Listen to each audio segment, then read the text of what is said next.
महिलाओं के माहवारी से संबंधित समस्याएं ना केवल उनको शारीरिक तौर पर परेशान करती हैं बल्कि वो उनके मेंटल हेल्थ के लिए भी ठीक नहीं होती हैं और वो उनके वर्क को भी इफेक्ट करती हैं। स्पेशली जब माहवारी बहुत ज़्यादा आती है और जिसे हम टेक्निकल टर्म में मेनोरेजिया बोल देते हैं, साइंटिफिक टर्म में मेनोरेजिया बोलते हैं, जो कि बहुत ज़्यादा जब ओवरफ्लो होता है आपके पीरियड्स का तो डेफिनेटली आप थके हुए महसूस करते हैं, आप एनीमिक हो जाते हैं, आप इरिटेट रहना स्टार्ट कर देते हैं, आप आपकी वर्क क्वालिटी भी कम हो जाती है। Hi, this is doctor Neha, I am an Ayurveda consultant. आज हम बात करने वाले हैं डीयूबी के ऊपर, that is dysfunctional uterine bleeding. ये एक प्रकार है कि किस कैसे आपके जो पीरियड्स हैं बहुत ज़्यादा आते हैं, उसका ये एक टाइप रहता है।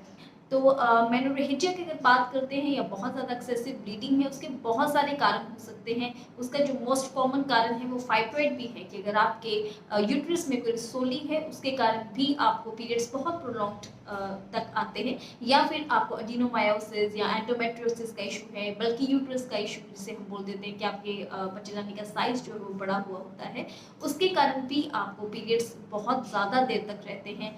या फिर अगर आप प्रेग्नेंट हैं, प्रेगनेंसी है और मिसकैरेज हो गया है, इनकम्प्लीट मिसकैरेज है तो बहुत प्रोलॉन्ग तक आपके पीरियड्स रहेंगे। या फिर प्रेगनेंसी में ही अगर पीरियड्स ज़्यादा हैं तो प्रेगनेंसी में अगर ब्लीडिंग ज़्यादा है तो वो आपका प्लेसेंटा प्रीविया का इशू हो सकता है।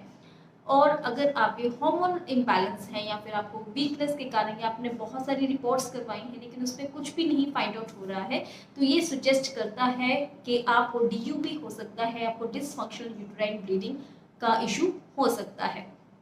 प्रोलॉन्ग्ड ब्लीडिंग हम किसे कहेंगे? प्रोलॉन्ग्ड ब्लीडिंग हम कहेंगे जो कि, क्योंकि हमें पता है जो एक मेंस्ट्रुअल साइकिल रहता है वो 28 डेज का रहता है, लेकिन अगर आपको पीरियड्स बार बार हो रहे हैं आफ्टर 21 डेज, कम से कम आपको 21 डेज के बीच बीच में भी आपको सेकेंड साइकिल आ जा रहा है, कईयों को तो ये 15 डेज में भी 2 बार हो जा रहे हैं, तो उसे हम रखेंगे आपके मेनोरेजिया के अंडर।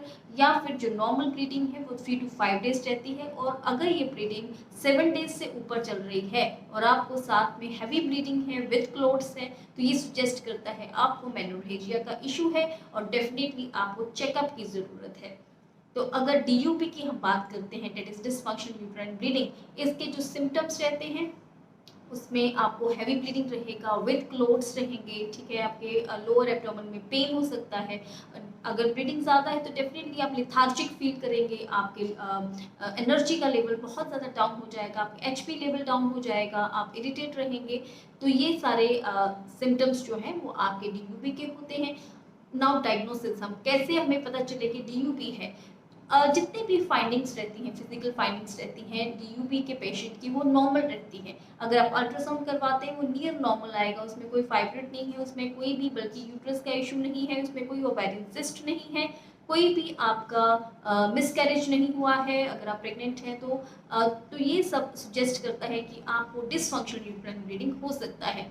इसमें कुछ एक हार्मोन के टेस्ट हम करवाते हैं, अगर वो हो सकता है कि आपके हार्मोन के जो टेस्ट हैं वो कुछ एक पॉइंट से कम ज़्यादा हो सकते हैं, जैसे प्रोजेस्टेरोन या एस्ट्रोजन का जो इम्बैलेंस है वो हमें देखने को मिल सकता है, प्रोलैक्टिन या टेस्टोस्टेरोन का आपको इम्बैलेंस देखने को मिल सकता है, या फिर आपका जो थायराइड है वो उसका आपको इशू हो सकता है। और कई बार ये वाली फाइंडिंग्स भी नॉर्मल रहती हैं लेकिन फिर भी ब्लीडिंग बहुत ज़्यादा होती है, तो इसे हम बोलते हैं डिसफंक्शनल यूटेराइन ब्लीडिंग। इसके अगर ट्रीटमेंट की बात करते हैं, तो अगर कन्वेंशनल ट्रीटमेंट की बात करते हैं तो हमारे पास हार्मोनल पिल्स रहती हैं, जो कि अगर इमरजेंसी का सिचुएशन है कि बहुत ज़्यादा ब्लीडिंग है तो डेफिनेटली हार्मोनल पिल्स का देना बहुत ज़्यादा ज़रूरी होता है। वो हम कुछ दिनों तक देते हैं जब तक कि आपके जो पीरियड्स हैं वो बंद नहीं हो जाते हैं। तो ये हार्मोनल पिल्स एक बहुत ही अच्छा रोल निभाती हैं, लेकिन ये जब तक आप इसे खाते हैं तब तक ही आपके पीरियड्स बंद रहते हैं, या जितना भी आप कोर्स करते हैं तब तक तो वो ठीक है, लेकिन जैसे ही आपका कोर्स स्टॉप होता है तो आपको दोबारा से हाई चांस रहते हैं ब्लीडिंग होने के। तो ये डेफिनेटली ये टेम्परेरी ट्रीटमेंट बहुत अच्छा है, लेकिन परमानेंट हम इसको नहीं सुजेस्ट कर सकते हैं। अगर हम कारण देखते हैं कि डीयूबी के क्या कारण हो सकते हैं, तो सबसे नंबर 1 स्ट्रेस लेवल्स। अगर आप हाई स्ट्रेस लेवल है, जो कि नॉर्मली वुमेन में देखा गया है, वो ज़रूरत से ज़्यादा उनको स्ट्रेस रहता है, तो ये एक कारण हो सकता है। या अगर आप ओवर वेट हैं तो वो भी एक रीज़न हो सकता है।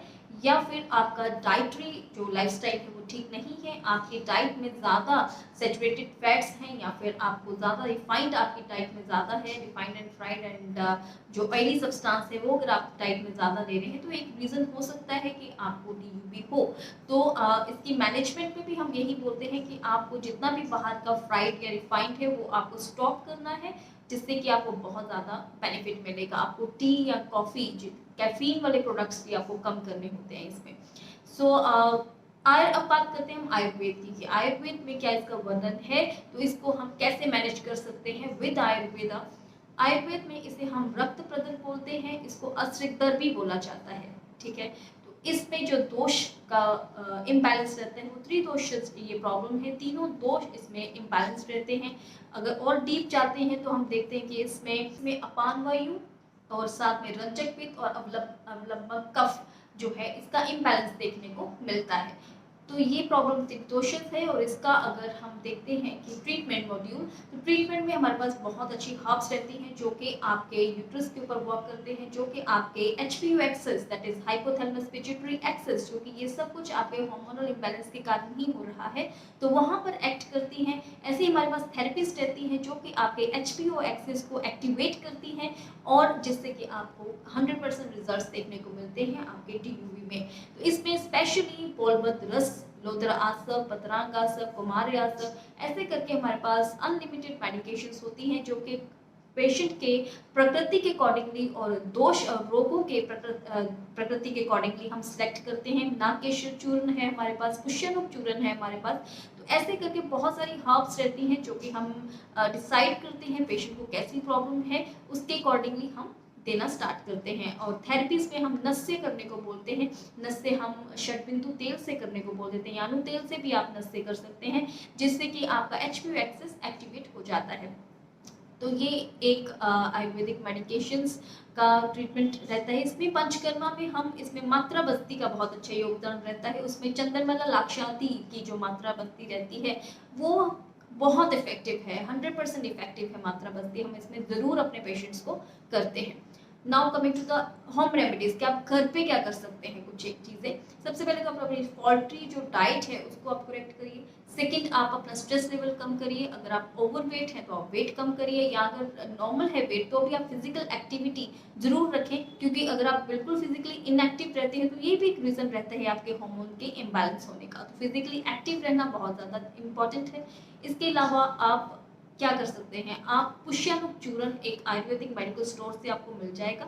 आपको 1 चम्मच सुबह 1 चम्मच शाम को आपको दूध के साथ से लेना है। वैसे जो पुष्यानुक चूर्ण है वो हम चावल की जो धोवन है, मतलब से पिच बोलते हैं, उसके साथ लेने का रिकमेंडेशन है। लेकिन इफ़ नॉट पॉसिबल आप दूध के साथ भी ले सकते हैं। नहीं तो अशोक की छाल, अशोक ट्री की जो छाल होती है उसे आप काढ़ा बना के रख लें, उसको पानी में बॉयल करके उसके बाद से फिर जब वो आधा रह जाए तो आप उसे फिल्टर कर लीजिए, और उसे आपको सुबह शाम 30-30 ml करके इक्वल पानी में मिक्स करके आपको लेना है। ये आप 2-3 महीने का लेते हैं अशोक की छाल, तो आपको डेफिनेटली उसमें बेनिफिट देखने को मिलता है, आपको अपनी ब्लीडिंग कम देखने को मिलती है। इसके अलावा आप नस से कर सकते हैं। नोज़ में आप जो बादाम रोगन का तेल है वो आप ड्रॉप्स 4-5 ड्रॉप्स रात को सोते वक्त दोनों साइड, या गाय का घी, देसी घी जो होता है वो भी आप डाल सकते हैं। इन सब थेरेपी से आपको बहुत ज़्यादा बेनिफिट होगा। hope you understand the concept. If you are suffering from any kind of the gynecological issues, या फिर आपको किसी भी तरह का chronic problem है, you can